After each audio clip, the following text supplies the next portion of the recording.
मतदारसंघ राहिला। काही काळ त्यांनी भूलथापा दिल्या, त्या भूलथापांना लोक बळी पडले।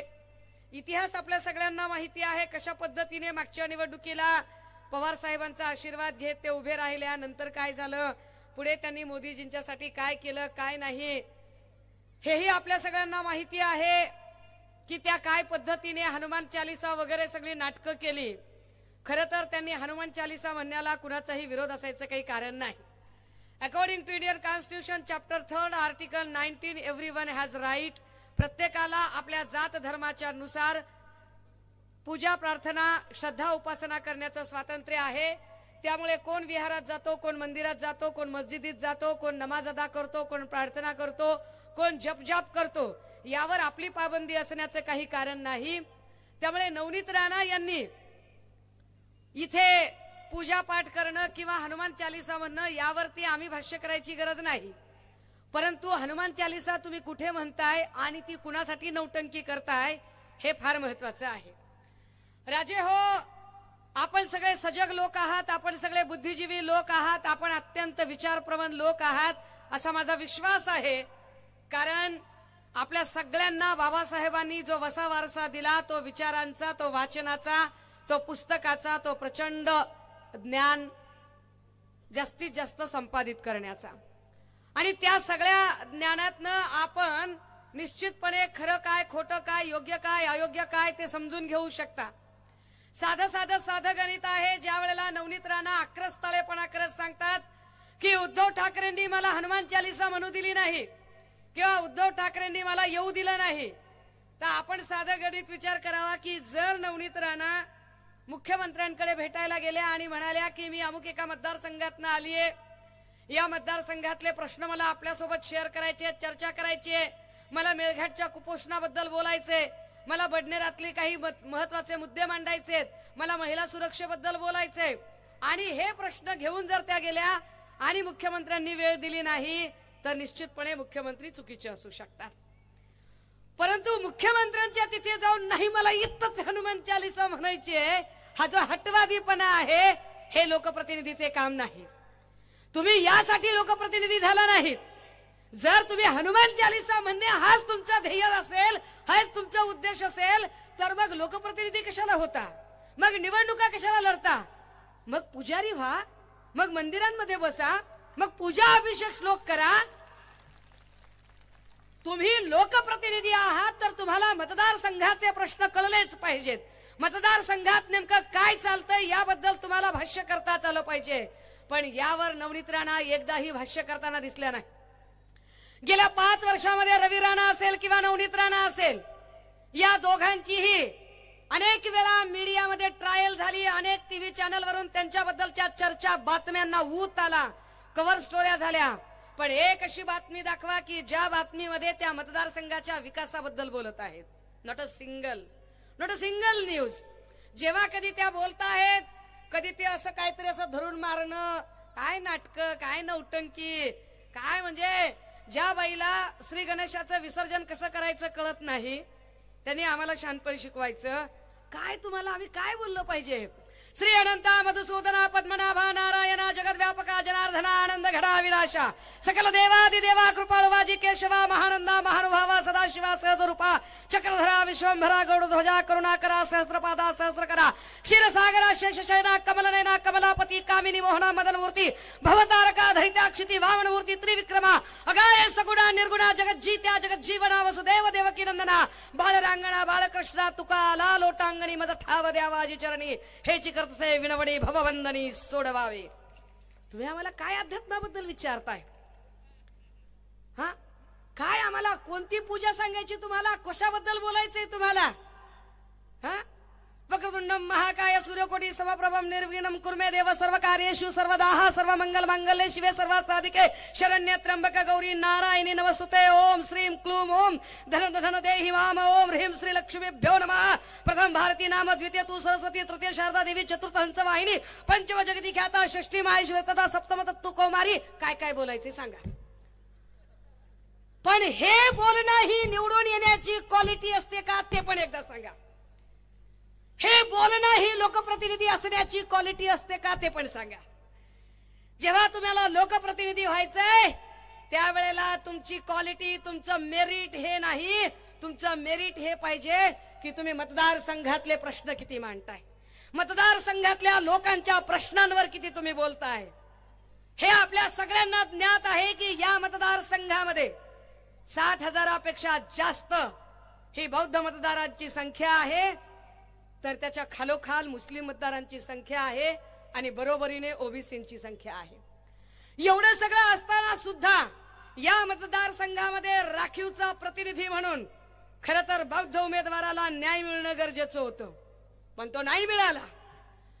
काँग्रेसने इथे लोकसभेचा उमेदवार म्हणून बळवंत भाऊ वानखेडेंना उमेदवारी दिली, शिवसेनेने राखीवचा मतदारसंघ म्हणून तिकडच्या भागामध्ये मेहकर मध्ये सिद्धार्थ खरातांना उमेदवारी दिली, अजून दुसऱ्या भागामध्ये तिकडे शिंदेंना उमेदवारी दिली। काँग्रेसने जनरलच्या जागेवरून वर्षाताई गायकवाडांना उमेदवारी दिली। म्हणजे प्रपोर्शन मध्ये सगळीकडे उमेदवारी चालू असताना या मतदारसंघामध्ये मात्र नवनीत राणांनी आमची जात चोरली, आमचे अधिकार चोरले, आमचे लाभांश चोरले, इथल्या मूळ मागासवर्गीयांवरती अन्याय केला, इथल्या मूळ मागासवर्गीयांचे अधिकार हिरावून घेतले, इथल्या मूळ मागासवर्गीयांचे जे अधिकार होते त्या जात प्रमाणपत्राचा शेवटपर्यंत निर्वाळा लागला नाही। अख्खी टर्म त्यांनी तारीख पे तारीख करत ती टर्म पूर्ण केली आणि या वेळेला शेवटी धनदांडग्यांनी खरं करून दाखवलं आणि जी बाई इकडे तिकडे वेगवेगळ्या पद्धतीने विधान करते, ज्यांना बाबासाहेब आणि संविधानही कळत नाही, ती तर राखीवचा प्रतिनिधी म्हणून लढायला उभी राहिली। पण लोकांनी जागा दाखवली। आता गरज आहे बंटी बबलीच्या जोडीतला एकाला हरवलंय, एकाला दुसरी अजून जागा दाखवायची गरज आहे। का जागा दाखवायची गरज आहे? माझ्याकडे वेळ कमी आहे त्यामुळे घाईघाईने फक्त 3-4 मुद्दे सांगते की का गरज आहे। एक, एम्प्लॉयमेंटचा विषय। कधीही इथे एम्प्लॉयमेंटवर चर्चा झाली नाही। नवनीत राणा आणि रवी राणा या लोकांनी आश्रितांसारख्या मतदारसंघातल्या मतदारांना ट्रीटमेंट दिली की जणू आपण त्यांचे आश्रित आहोत, त्यांच्या तुकड्यावर आम्ही जणू काही जगतोय अशा पद्धतीची ट्रीटमेंट दिली। मात्र या लोकांच्या हातांना काम मिळावं यासाठी MIDCत वेगवेगळे प्लांट आणावे आणि त्यातनं रोजगार उभा करावा, हे काम कधीच नवनीत राणा आणि रवी राणाने केलं नाही। आम्ही का बदल मागतोय? आम्हाला बदल अपेक्षित आहे कारण आम्हाला खात्री आहे की महाविकास आघाडीचं सरकार येणार आहे। या महाविकास आघाडीच्या सरकारमध्ये जर या बडनेरातनं श्री सुनील खराटे यांची उमेदवारी ही महत्वाची ठरेल, ती इथल्या मतदारसंघाच्या विकासासाठी, इथल्या बेरोजगारांच्या रोजगारासाठी, इथल्या MIDC मध्ये नवनवीन प्लांट आणण्यासाठी।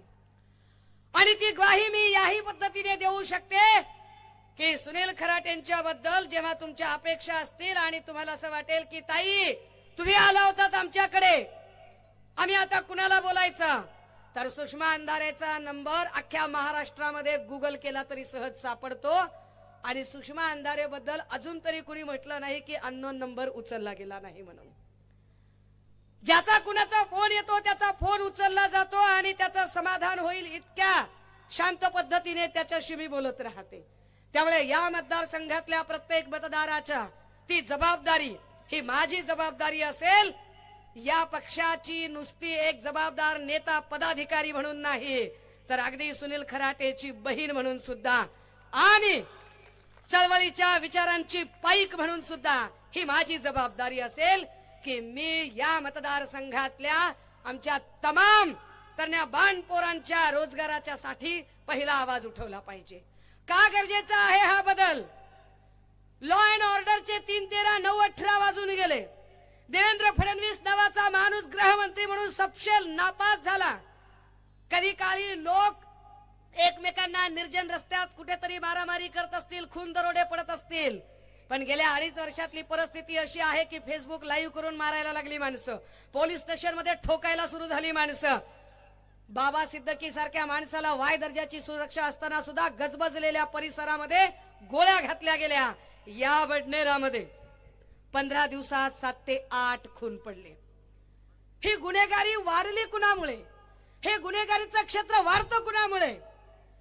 कारण सत्ताधाऱ्यांच्या आमदारांनी एकच काम केलं. सत्ताधाऱ्याच्या आमदारांनी आपापल्या मर्जीतले पीआय पोलीस स्टेशनला आणून ठेवले आणि या पीआयने काय करायचं, जो कोणी प्रश्न विचारतो त्याच्यावर खोटे नाटे गुन्हे दाखल करायचे. सहज अगदी चळवळीतल्या कार्यकर्त्यांनी जरी प्रश्न विचारला, चळवळीतले कार्यकर्ते कधी मोर्चा आंदोलन घेऊन गेले की लगेच 353चा गुन्हा दाखल करून टाकायचा. कित्येक कार्यकर्त्यांना जायबंदी केलं, कित्येक कार्यकर्त्यांचा क्रिमिनल रेकॉर्ड तयार केलं, पण जे खरेच गरजू होते त्यांना कधीच न्याय दिला नाही. तुम्ही विचार करा माय मावल्या हो, बदलापूरचं प्रकरण झालं, नवनीत राणाने तिचं तोंड उघडलं का? जेव्हा कधी महिला अन्याय अत्याचाराची घटना घडली, नवनीत राणाने तोंड उघडलं का? भीमा कोरेगावचं प्रकरण झालं, नवनीत राणाने तोंड उघडलं का? चकार शब्दानं ही बाई बोलत नाही, कारण यांना गोरगरिबांच्या प्रश्नाशी देणं घेणं नाही. त्यामुळे आपल्या प्रश्नांशी त्याला देणं घेणं आहे. आपले प्रश्न ज्याला कळतात असा उमेदवार, असा प्रतिनिधी आपल्याला निवडून द्यायचा आहे. म्हणून ही निवडणूक जास्त गरजेची आहे. महागाईचे दर गगनाला भिडलेत आणि त्याच वेळेला इथे भ्रष्टाचाराने पोखरून काढलं. जी भाजपा एकेकाळी सांगत होती आम्ही याच्यावर आरोप करतोय, आम्ही त्याच्यावर आरोप करतोय, त्याच सगळ्या लोकांना घेऊन भाजपा पुन्हा आऊ माऊ चाऊ सगळे मिळून खाऊ असा कार्यक्रम राबवत आहे. या सगळ्या भ्रष्टाचारांना भाजपानेच आश्रय दिलेला आहे. भ्रष्टाचार मुक्त म्हणण्यापेक्षा भाजपा भ्रष्टाचार युक्त पक्ष झाला आणि या पक्षाच्या सोबत असणाऱ्या राणा जेव्हा त्यांना असं कळलं की आता भाजपला दलित आणि मुस्लिमांची मतं मिळूच शकत नाही, त्यावेळेला आतून भाजप सोबत युती ठेवली आणि आतून भाजप सोबत युती मात्र बाहेर न दाखवताना आम्ही एका वेगळ्या पक्षाचे आहोत असं म्हणायचं का? कारण दलित आणि मुस्लिमांची मतं थेट भाजपला मिळू शकत नसतील तर आपण वेगळ्या पक्षाचे आहोत असं सांगत दलित आणि मुस्लिमांची मतं चकवा देऊन घेण्यासाठी म्हणून या पद्धतीचं इथं गलिच्छ राजकारण केलं गेलं. आमच्या पक्षात काही पदाधिकारी होते, धाने बिने काहीतरी नावाचे होते पदाधिकारी. हे धाने यांना बोलावून घेतलं होतं पक्षप्रमुखांनी, मी समोर होते, यांना बोलावून घेतलं होतं आणि यांना सांगितलं की काय करायचं. ते स्वतः उमेदवारीला इच्छुक होते. तेव्हा त्यांना विचारलं की कोण कोण उमेदवारीला इच्छुक आहे. काय म्हणाला तो माणूस म्हणाला की सुनील खराटे इच्छुक आहे, अजून एक कोणत्या तरी महिला इच्छुक आहेत, पण त्या महिला निवडून येऊ शकत नाहीत आणि त्यांना माझा ठाम विरोध आहे. फार विशेष आहे बरं का, त्या निवडून येऊ शकत नाहीत आणि त्यांना माझा ठाम विरोध आहे. मी जाणीवपूर्वक नावं घेत नाही कारण मला नावं घेऊन कुणाला मोठं सुद्धा करायची इच्छा नाही. धानेने विरोध केला. धाने म्हटलं बाई निवडून येत नाही. धानेने सांगितलं की रेस मध्ये राहतो तर फक्त सुनील खराटे राहतो आणि तो धाने नंतर इथं काड्या करतो, तो इथं सांगत नाही. अरे पण मी त्या प्रक्रियेतली आहे ना, तिथे मला माहित आहे ना तिथे काय काय झालं आणि काय काय नाही ते, आणि इथे येऊन नाटक करता. आणि ती बाई नंतर अपक्ष फॉर्म भरते आणि अपक्ष फॉर्म भरलेल्या बाईला आर्थिक कुमक पुरवतात ते रवी राणा आणि नवनीत राणा. काय आमच्या कानात भिडे येतोय? कळत नाही काय आम्हाला? आम्ही शांत आहोत म्हणजे आम्ही संत नाही आहोत, आम्ही फक्त शिस्तबद्ध आणि संयमी आहोत. पण राजे हो, हे नीट समजून घ्या. जाणीवपूर्वक मतांचं विभाजन करून पुन्हा एकदा रवी राणाला निवडून आणण्यासाठी भाजपाकडून हा सगळा पट रचला जातोय.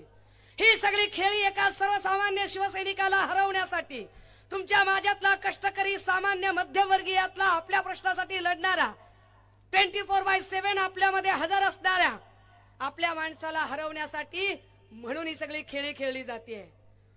बळवंत भाऊंच्या संदर्भाने नवनीत राणा काहीतरी बोलली म्हणे. काय अपेक्षा करावी त्यांच्याकडून? मी मागेही म्हटलं होतं, जेव्हा उद्धव साहेबांच्या बद्दल त्यांनी म्हटलं की दम नाही, तर बाई माणसाला दम नाही कसं सांगायचं? कसं सांगायचं बाई माणसाला? सज्जन माणूस, उद्धव साहेब पडले देव माणूस. तेव्हाही मी त्यांना सांगितलं होतं की सत्ता गेल्यानंतर सुद्धा भाजपचे 105 आमदार, आमच्याकडून गेलेले 40 गद्दार, आसाम, गुजरात, गोवा आणि महाराष्ट्राची पोलीस यंत्रणा, केंद्रातलं ईडी, सीबीआय, इलेक्शन कमिशन, आणि सोशल मीडियावर भाजपचे काम करणारे हजारो लावारिस बेवारस पेट्रोलर्स या सगळ्यांना जो पुरून उरतो त्यांचं नाव आहे उद्धव बाळासाहेब ठाकरे. का नको आहे यांना उद्धव साहेबांचं नेतृत्व? कारण उद्धव साहेबांनी ठामपणे सांगितलं की शेडी जानव्याचं हिंदुत्व माझं हिंदुत्व नाही, माझं हिंदुत्व सगळ्यांना सोबत घेऊन जाणार असेल. त्यांनी ठामपणे सांगितलं की तुमच्यासारखी जातीवादी भाषा करून घर लोकांची गोरगरिबांची घरं पेटवणारा विचार माझा असू शकत नाही, त्यापेक्षा गोरगरिबांच्या चुली पेटवणारा विचार हा माझा विचार आहे. त्यांनी स्पष्टपणे सांगितलं की डोळ्याला पाणी लावून नम नम म्हणणारं माझं हिंदुत्व नाही, तर गोरगरिबांच्या डोळ्यातलं पाणी पुसणारे हिंदुत्व म्हणजे माझे हिंदुत्व आहे. आणि त्यामुळे इथला मराठा साळी माळी कोळी तेली तांबोळी आतार बागवान सुतार लोहार कुंभार गारोडी बेरड बेस्तर बेलदार रामोशी आराधी भराडी गोंधळी सिक्कलगार पारधी कैकाडी घिसाडी जोशी माकडवाले पोपटवाले अस्वलवाले चित्रकथी 18 पगड जातीचे लोक म्हणाले की हा आमचा नेता असू शकतो. महाराष्ट्र सगळा जातीवाद आणि धर्मवादाने पेटलेला असताना हे उद्धव ठाकरे आमचे कुटुंब प्रमुख असू शकतात, ज्यांनी कोरोनाच्या काळात आमची काळजी घेतली. पण त्या उद्धव ठाकरेंच्या आजारपणाचा गैरफायदा घेऊन तुम्ही काय धर्मवीर टू पिक्चर काढता.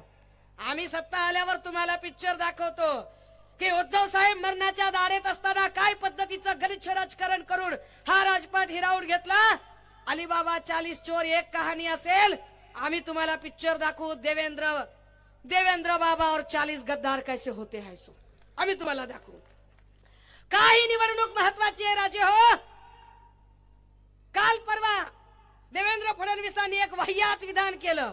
जे देवेंद्र फडणवीस स्वतःच्या बायकोला सुरक्षा देऊ शकत नाही ते महाराष्ट्राच्या लेकी बाळींना काय सुरक्षा देतील. सभागृहाच्या पटलावर स्वतः देवेंद्र फडणवीस म्हणतात की माझ्या बायकोवर स्पाईंग झालं, माझ्या बायकोवरती कोणीतरी व्हिडिओने रेकॉर्डिंग केलं, मला लक्षात आलं नाही. अहो तुमच्या बायकोला जर तुम्ही सुरक्षा देऊ शकत नाही तर आम्हाला काय सुरक्षा देणार? हा, ज्या देवेंद्र फडणवीसांना अजिबात जो माणूस काम करू शकत नाही तो देवेंद्र फडणवीस काय सांगतायत की राहुल गांधी यांच्या हातात एक लाल पुस्तक होतं आणि ते अर्बन नक्षलवादाला खतपाणी घालतायत. लाल पुस्तक होतं? लाल पुस्तक म्हणजे मामूली पुस्तक वाटलं का तुम्हाला? लाल रंगांचं राजकारण करता तुम्ही? अरे लाल रक्ताचा रंग असतो. उगवतीच्या सूर्याचा पहिला रंग आरक्त लालच असतो. तुम्ही ज्या लक्ष्मीला आणि गणपतीला फुलं वाहताना जास्वंदीची ती लालच असतात. अध्यात्माची गाणी गाताना कसा गणपतीचा गोंडा बघा, चौरंगी लाल बावटा ग चौरंगी लाल बावटा ग. या गाण्यातला लाल बावटा तुम्हाला नक्सली वाटेल का देवेंद्रजी? मला सांगा एकदा. काय म्हणताय देवेंद्र फडणवीस की लाल पुस्तक हातात घेतलं ते सगळे अर्बन नक्सली आहेत. राजे हो, हे लाल पुस्तक माझ्या हातात आहे. हे ते लाल पुस्तक आहे. काय आहे हे लाल पुस्तक? या देशामध्ये राहावे कसे, घर कसे घ्यावे, या देशामध्ये शिक्षण कसे घ्यावे, ऍडमिशन कसे घ्यावे, नोकरी कशी मागावी, प्रमोशन कसं करावं, जातीचं प्रमाणपत्र कसं काढावं, न्याय कसा मागावा, अपघाताचा विमा कसा भरावा, वाहन कसं चालवावं, ट्रॅफिकच्या सिग्नलचे नियम काय असावे, शेतीचा सातबारा कसा मोजावा, जगावं कसं, मरावं कसं, पुरावं कसं, या प्रत्येक गोष्टीचा कायदा म्हणजे हे भारताचं संविधान आहे.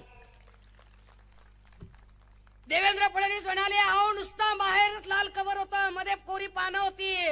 काय खोटा बोलता देवेंद्र फडणवीस जी? आय कॅमेरावाले झूम कर.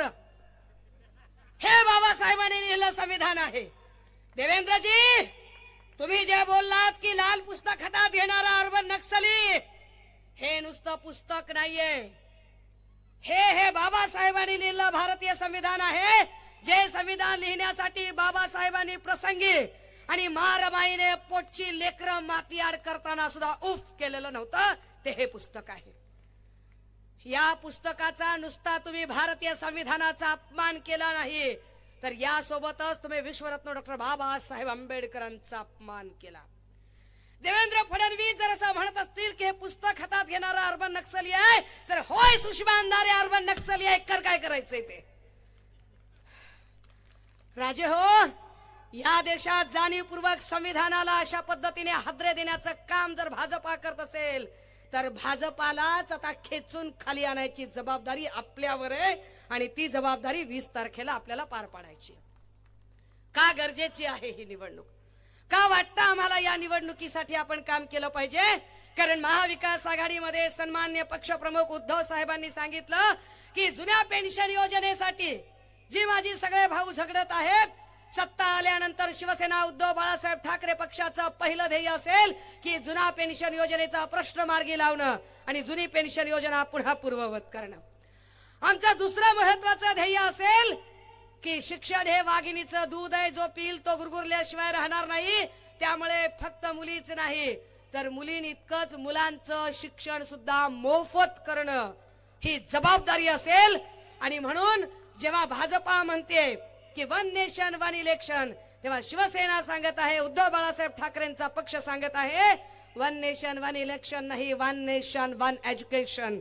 इथल्या टाटा बिर्ला अंबानी अदानीच्या पोरांना ज्या क्वालिटीचं शिक्षण, त्याच क्वालिटीचं शिक्षण गोरगरिबांच्या लेकरांना मिळालं पाहिजे, यासाठी विशेष प्रयत्न करूया. म्हणून राजे हो, या सगळ्यांच्या मध्ये उमेद नावाची संघटना जी कर्मचाऱ्यांचे काम करते, सगळ्यात मोठी संघटना, या उमेदच्या संघटनेच्या या कर्मचाऱ्यांचं आंदोलन चालू आहे. त्या कर्मचाऱ्यांचे पगारच दिले नाही, आरोग्य खात्याच्या कर्मचाऱ्यांचे पगार दिले नाही, कित्येक लोकांचे पगार अडून राहिले. या सगळ्यांवरती भाजपा बोलायला तयार होत नाही. भाजपाकडे बोलायला एकही मुद्दा नाही. आणि त्याच वेळेला भाजपा जिथे त्यांच्या लक्षात येतं की आपला उमेदवार निवडून येऊ शकत नाही, तेव्हा कुठं पाना, कुठं राणा, कुठं गाना, अजून काय काय येत, हे असे सगळे उभे केले जातात.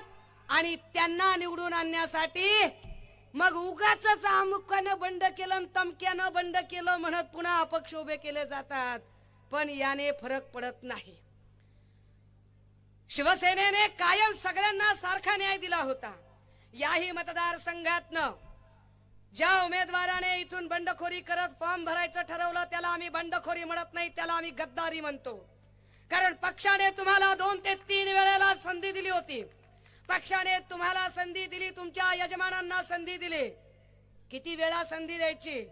काय सर्वसामान्य कुटुंबातल्या एखाद्या कार्यकर्त्याला संधीच मिळू नये?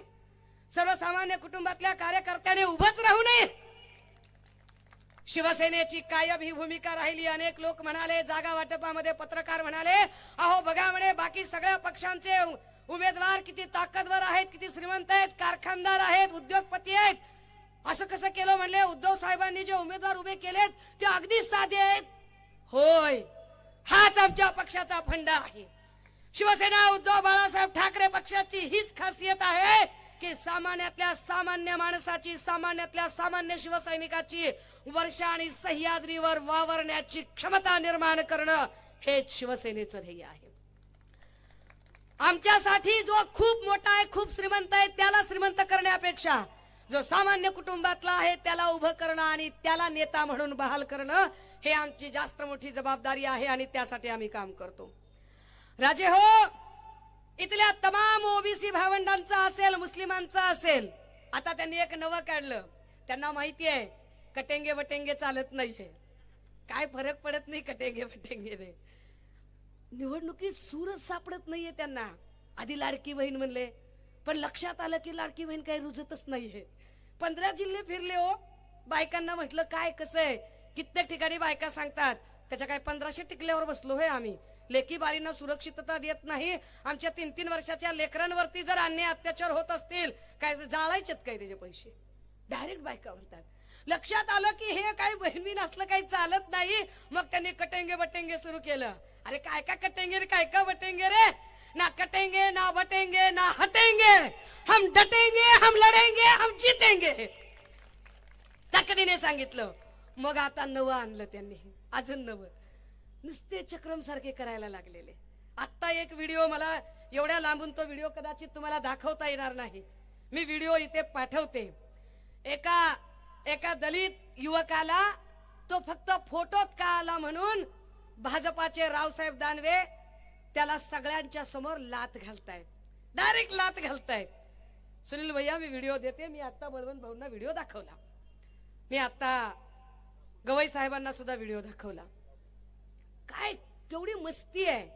तुम्ही जर अशा पद्धतीने लोकांना लाथा घालत असाल तर कसं दाखवू शकू आपण?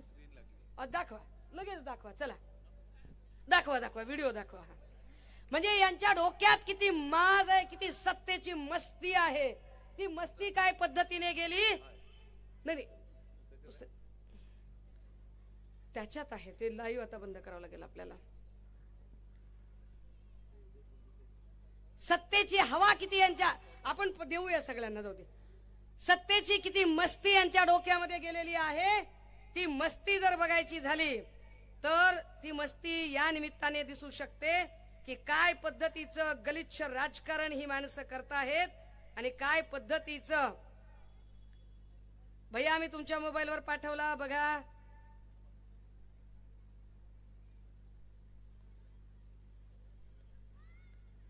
काल परवा धनंजय महाडिक काय बायकांना बोलतायत, तुम्हाला पैशाचा माज चढला का? काँग्रेसच्या रॅलीत कोणी गेलं तर लगेच आम्ही फोटो काढू, पैसे आमच्याकडून घेता आणि काम तिकडे करता का? काय महाडिकनं बापजाद्यांची प्रॉपर्टी विकून पैसे दिले? झाला प्ले.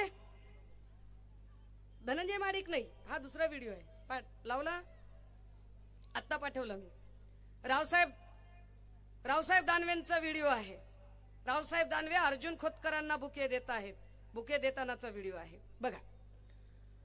काय पद्धतीचं राजकारण. तुम्ही काय तुमच्या खिशातले पैसे देताय का? काय एकनाथ शिंदेनी तापोळ्याची जमीन विकून पैसे दिलेत का? देवेंद्र फडणवीसांनी नागपूरच्या रेशीम बागेतला बंगला विकून पैसे दिलेत का? अजित पवारांनी बारामतीची प्रॉपर्टी विकून पैसे दिलेत? जे पैसे आहे ते इथल्या लोकांचे टॅक्सचे पैसे, जे पैसे होते ते जीएसटीचे पैसे. त्या पैशावर यांनी मस्ती करायची आणि जाहिराती करायच्या आणि त्या जाहिरातीच्या जीवावर त्यांना वाटतंय की आपण सरकार बदलू शकू. राजे हो, हा सगळा यांचा जो कटेंगे बटेंगे अशा ज्या वेगळ्या नरेटिव्हचा जो खेळ आहे, हे सगळे नरेटिव्ह आपल्याला खोडून काढत 20 तारखेला एक ताकदीने निर्णय घ्यावा लागेल. त्याच्यातही पुन्हा यांची खेळी काय बघा. 30 ते 32 अपक्ष उभे केले यांनी का? तर फक्त दलित मुस्लिमांची मतं जिरवण्यासाठी 30 ते 32 अपक्ष उभे केले आणि 2-2 ईव्हीएम मशीन तयार केल्या. 17-17च्या 2 ईव्हीएम मशीन केल्या. कारण यांचं नाव खूप खाली जात होतं. मग लक्षात येईल कसं? मग काय करावं? तर जर सुनील भाऊ खराटेंचं नाव 1 नंबरला आहे तर काय करायचं? तर दुसरी अजून एक मशीन मध्ये 30-32 अपक्ष उभे करून टाकले. पण मला वाटतंय की आपण डोक्याने काम घ्याल आणि आपण निश्चितपणे या सगळ्या गोष्टींचा विचार कराल की मशाल हे विद्रोहाचं प्रतीक आहे, मशाल हे परिवर्तनाचं प्रतीक आहे, मशाल हे बदलाचं प्रतीक आहे. आणि निश्चितपणे ज्या ज्या लोकांनी सन्मान्य पक्षप्रमुख उद्धव साहेबांच्या सोबत गद्दारी केली, या देशातल्या कायद्याचीच मोडतोड करायचा प्रयत्न केला, या देशातल्या स्वायत्त संस्थानांचा अक्षरशः खेळ चालवला, त्या सगळ्या लोकांचा जर विचार केला तर अशा लोकांना धडा शिकवायचा असेल तर 20 तारखेला आपल्याला मशाल पेटवावी लागेल. ती 20 तारखेला मशाल पेटवण्यासाठी म्हणून तुमच्या सगळ्यांची एकजूट असणं गरजेचं आहे. जर आपण या मत जिरवण्याच्या त्यांच्या ट्रिक मध्ये जर अडकवलं नाही, त्यांच्या ज्या अपक्ष लोकांना उभं करून आपल्या मतांचा खुर्दा करून टाकायचा, आपली मतांचा सगळा अपव्यय करायचा, या स्ट्रॅटेजीला जर आपण बळी पडलो नाही तर निश्चितपणे या ठिकाणी बदल होऊ शकतो आणि धनशक्ती विरुद्ध जनशक्ती म्हणून इथं निश्चितपणे एक नवा बदल होऊ शकतो. तुमच्यापैकी किती लोकांना अगदी सुरुवातीला 2 वर्ष आधी वाटत असेल बरं की नवनीत राणाला हरवता येऊ शकतं, पण महाप्रबोधन यात्रेला आल्यावर मी ठामपणे सांगितलं होतं की होय, आम्ही नवनीत राणाला हरवू शकतो, आपण हरवू शकतो. कारण आपल्याकडे मतांची ताकद आहे, मताधिकार ही फार मोठी ताकद आहे. बळवंत भाऊंच्या बद्दल काहीतरी अपशब्द वापरले गेले असं मी ऐकलं. नवनीत राणा यांना जो एक मुजोरपणा त्यांच्या अंगात भिनलेला आहे, त्या मुजोरपणामुळे त्या वाटेल त्याला बोलू शकतात, पण संसदीय राजकारणातला खासदार, संसदीय जिथे कायदे मंडळ आहे तिथला एक लोकप्रतिनिधी जो इथल्या करोडो लोकांचं प्रतिनिधित्व करत आहे, अशा व्यक्तीच्या बद्दल इतका जातीवाद करत वक्तव्य करणं, हे या लोकांमध्ये इतकी ताकद, इतकी हिम्मत येते कुठून? ही मुजोरी येते कुठून? ही मुजोरी येते ती सत्तेतून पैसा आणि पैशातून सत्ता यामुळे. राजे हो, या सगळ्या पार्श्वभूमीवर तुमच्या सगळ्यांकडून एक अपेक्षा असेल की 2.5 वर्षांपूर्वीपासून अख्खं राज्य पिंजून काढताना मी फार ठामपणे ठरवून घेतलं होतं की ज्यांनी कुणी या देशात या संविधानाला हात लावायचा प्रयत्न केला, या संविधानाशी खोडसाळपणा करायचा प्रयत्न केला, त्यांना धडा शिकवल्याशिवाय स्वस्थ बसणार नाही आणि त्यांना पायउतार केल्याशिवाय स्वस्थ बसणार नाही. ते आशिष शेलार विलार काय चिल्लर गँग सगळी ते म्हणायचे की तुम्हाला 1 अंकी तरी तुमचे खासदार निवडून येतात का? आम्ही तर राजकारणात संन्यास घेईल वगैरे. 31 खासदार या महाराष्ट्रानं दिले. 31 खासदार निवडून देऊन या महाराष्ट्राने बदलाची नांदी केली. विशेष म्हणजे भल्या भल्या लोकांना आसमान या महाराष्ट्राने दाखवलं. मग ते अगदी सुधीर मुनगंटीवार असतील किंवा इथले राणा असतील.